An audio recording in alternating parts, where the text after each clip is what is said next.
بسم اللہ الرحمن الرحیم رب اشرح لی صدری ویسر لی امری واحلل عقدۃ من لسانی یفقہوا قولی۔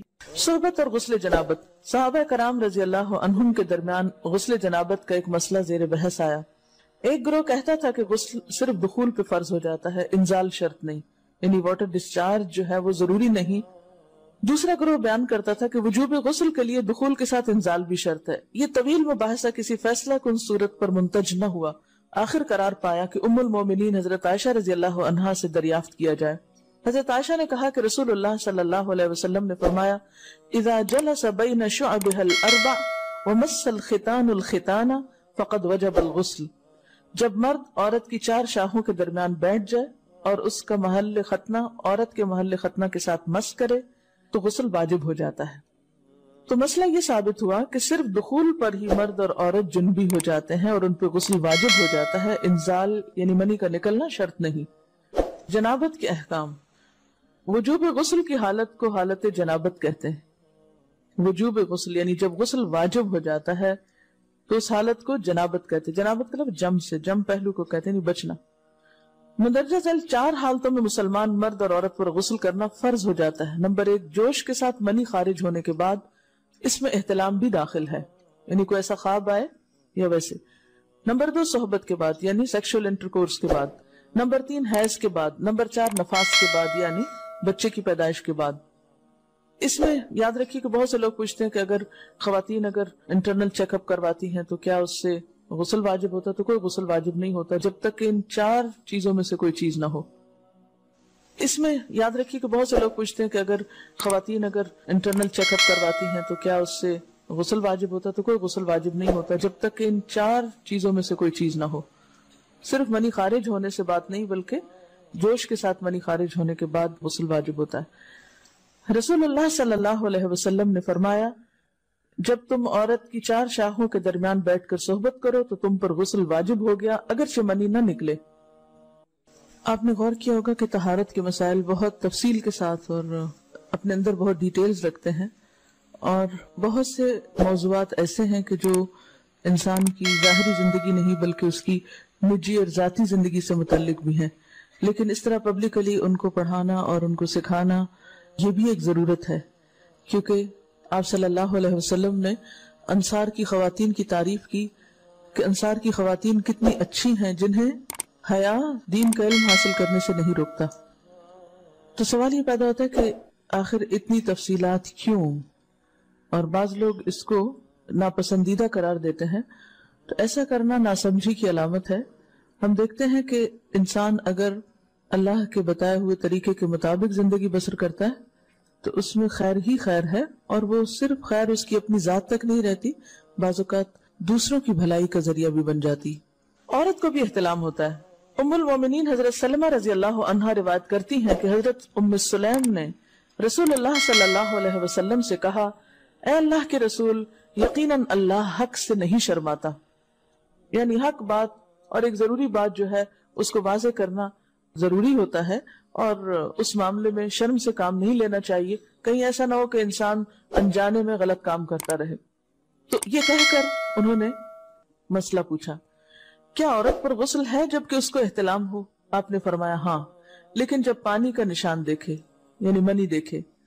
اس پر حضرت ام سلمہ نے شرم سے منہ چھپا لیا اور عرض کیا، اے اللہ کے رسول، کیا عورت کو بھی احتلام ہوتا ہے؟ آپ نے فرمایا ہاں ہوتا ہے، تیرا داہنا ہاتھ خاک آلود ہو، یعنی ایک پیار کی ڈانٹ تھی۔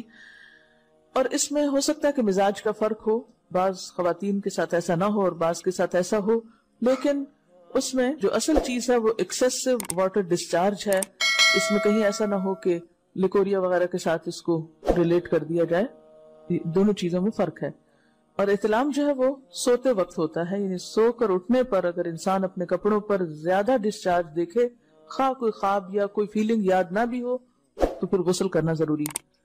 معلوم ہوا کہ عورت یا مرد نیند سے اٹھ کر اگر تری یعنی نشان منی دیکھیں تو یہ احتلام کی علامت ہے، لہٰذا ان پر غسل کرنا فرض ہو جاتا ہے۔ اور اگر احتلام کی کیفیت انہیں یاد ہو لیکن نشان نہ پائیں، یعنی خواب یاد ہے لیکن کوئی سامنے علامت نہیں، تو غسل فرض نہیں ہوگا۔ ایسی صورت میں شک کی ضرورت نہیں ہے کہ نہیں وہ میں نے خواب دیکھا اور مجھے خواب بالکل صحیح یاد ہے تو مجھے نہانا چاہیے. نہیں، محض خواب پر نہیں نہایا جائے گا جب تک کہ فزیکلی کوئی ایسی چیز سامنے دیکھی نہ جائے. حضرت ام سلمہ روایت کرتی ہیں کہ میں نے کہا اے اللہ کے رسول صلی اللہ علیہ وسلم، میں اپنے سر کے بال خوب مضبوط گوندتی ہوں، کیا میں انہیں غسل جنابت کے وقت کھولا کروں؟ آپ نے فرمایا ان کا کھولنا ضروری نہیں، تیرے لیے یہی کافی ہے کہ 3 لپ پانی اپنے سر پر ڈالے، پھر اپنے سارے بدن پر پانی بہائے، پس تو پاک ہو جائے گی. یعنی بالوں کی جڑیں بھیگنا، سکن بھیگنا ضروری ہے، سارے بال کھولنا ضروری نہیں ہے. جمبی کے بالوں کا مسئلہ. حضرت عائشہ کو خبر ملی کہ حضرت عبداللہ ابن عمرو عورتوں کو غسل جنابت کے لیے بال کھولنے کا حکم دیتے ہیں. فرمانے لگی ابن عمرو پر تعجب ہے، انہوں نے عورتوں کو تکلیف میں ڈال دیا، وہ انہیں سر منڈوانے کا حکم کیوں نہیں دے دیتے؟ یہ حضرت عائشہ کی ڈانٹ تھی. یعنی وہ یہ تو کہنے کہ عورتیں بال کھول کھول کے نہائیں تو وہ پھر سیدھا یہی کہے کہ عورتیں بال منڈوا لیں. میں اور رسول اللہ صلی اللہ علیہ وسلم ایک ہی برتن میں غسل کرتے اور میں اپنے بال کھولے بغیر سر پر 3 چلو سے زیادہ پانی نہیں ڈالتی تھی. معلوم ہوا کہ غسل جنابت کے لیے بال کھولنے کی ضرورت نہیں، مگر یہ حکم صرف غسل جنابت کا ہے. غسل حیض کے لیے بالوں کا کھولنا ضروری ہے کیونکہ وہ مہینے میں ایک دفعہ ہے. حضرت عائشہ سے روایت ہے کہ انہیں رسول اللہ صلی اللہ علیہ وسلم نے غسل حیض کے لیے فرمایا اپنے بال کھولو اور غسل کرو. اس میں آپ دیکھیے کہ دونوں چیزوں میں فرق کیوں ہے، دونوں کی نوعیت فرق ہے. اور حیض جو ہے وہ ایک نجاست کی کیفیت بھی ہے نا، قل ہوا اذی، تو اس کے بعد نہانا اور نہا کر خوشبو لگانا خاص طور پر اس کا سارا حکم آتا ہے. لیکن غسل جنابت میں نجاست کی وہ کیفیت نہیں ہے. یعنی حیض کا خون اور منی جو ہے ان دونوں کے حکم میں بھی فرق ہے. ٹھیک ہے، بعض علماء کے خیال میں جو منی ہے اٹ سیلف وہ ناپاک چیز نہیں ہے. اگر کسی کپڑے وغیرہ کو لگ گئی تو وہ کپڑا ناپاک نہیں، اگر اس کو خشک ہونے پر کھرچ کے صاف کر دیا جائے تو کپڑا صاف ہو جائے گا. لیکن خون حیض پر آپ صلی اللہ علیہ وسلم کیا فرمایا؟ چٹکیوں سے مل مل کے اس کو صاف کر کے دھوئے.